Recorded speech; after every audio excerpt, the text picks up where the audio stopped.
ইতিমধ্যে অসমত নিৰ্বাচন শেষ হৈছে আৰু নিৰ্বাচন শেষ হোৱাৰ পিছত মাছ আৰু কণীৰ যেনেকৈ দাম বৃদ্ধি হৈছে সমান্তৰালভাৱে দাম বৃদ্ধি হৈছে কিন্তু শাক পাচলিও বজাৰত যদি আপুনি যায় তেনেহ'লে বজাৰত এতিয়া জুই চাই দাম প্ৰত্যেকবিধ শাক পাচলি এখন পাচলি বজাৰত আছে এই মুহূৰ্তত চানমাৰীত এগৰাকী ব্যৱসায়ী আছে আমি তেওঁৰ সৈতে কথা পাতিবলৈ যত্ন কৰিম কাৰণ বহু ৰাইজে অভিযোগ কৰিছে যে দাম বৃদ্ধি হৈছে বজাৰৰ খবৰ জানিবলৈ আমি আহি উপস্থিত হৈছোঁ দাদা অকণমান জানিম বজাৰত কেনেকুৱা এতিয়া দামটো খুবেই দাম বেছি আছে বস্তুটো আপনার বেঙেনা কিনবা লাগে 300 টাকা পাল্লা কিনবা লাগে যিকোনো বেঙেনা আৰু নেমু কিনবা লাগে 400 500 নেমু কিনবা লাগে ভাত কেৰেলা কিনবা লাগে আপনাৰ 400 টাকা 80 কেজি পৰি যায় এতে লাগে আপনাৰ 20 টাকা দিবা লাগে কাষ্টমাৰক কেনেকৈ পোচাব আমাৰ নুপুছে না জ্বালা কিনবা লাগে আপনাৰ 400 500 টাকা জ্বালা পাল্লা নেহৰু কিনবা লাগে আপনাৰ 1000 টাকা পাল্লা আদা কিনবা লাগে 900 টাকা পাল্লা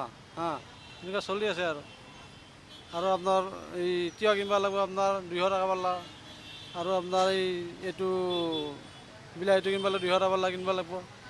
এনেকুৱা চলি আছে 60 কেজি গ'লে 40টা 30টা কেজি পায় কাষ্টমাৰ সেনেকৈ কয় এই মানে নিৰ্বাচন গেছি মানে আলুৰো দাম বাঢ়িছে এতিয়া আলু 35 কেজি কিনবাই লগা হৈছে আমি এতিয়া কি দাম দিম আমি 40টা বেচবা লগা হৈছে 40টা নাখায় না নিদিয়ে কাষ্টমাৰে এনেকুৱা হৈছে ব্যৱসায়ী হিচাপে আপোনালোকৰ অসুবিধা হৈছে অসুবিধা হৈছে বহুত অসুবিধা হৈছে চলিব নোৱাৰা উপায় নোহোৱা হৈছে আমাৰ কি কৰি চলিম তাকে চিন্তা কৰি আছোঁ আৰু বহিছোঁ মানে চিন্তা হয় নুখুলিলেও বিপদ খুলিলেও বিপদ মানে খাবলৈ দিগদাৰ হৈছে আৰু চলিবলৈ এনেকুৱা হৈছে বডি কেনেকৈ দিছে বডি বেচিছোঁ আপোনাৰ 20টা পোৱা 25টা পোৱা এনেকুৱা কিন্তু মানে 60 কেজি কিনবাই লাগে ভাত কেৰেলা কিনবা লাগে আপোনাৰ হেৰি 800 টাকা 400 80 কেজি কিনবা লাগে এনেকুৱা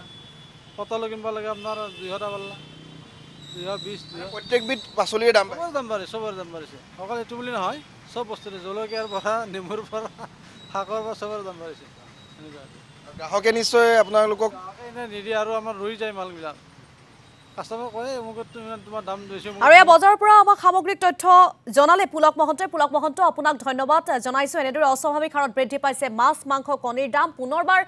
ৰামটাঙোন সোধাইছে সাধাৰণ জনতাৰ মূৰত কিয়নো বজাৰত এতিয়া শাক পাচলিৰ দামো বৃদ্ধি পাইছে প্ৰতি কাৰ্টুন কণীত বৃদ্ধি 100 পৰা 150 টকা পুনৰ বৃদ্ধি পাইছে সা সামগ্ৰীৰ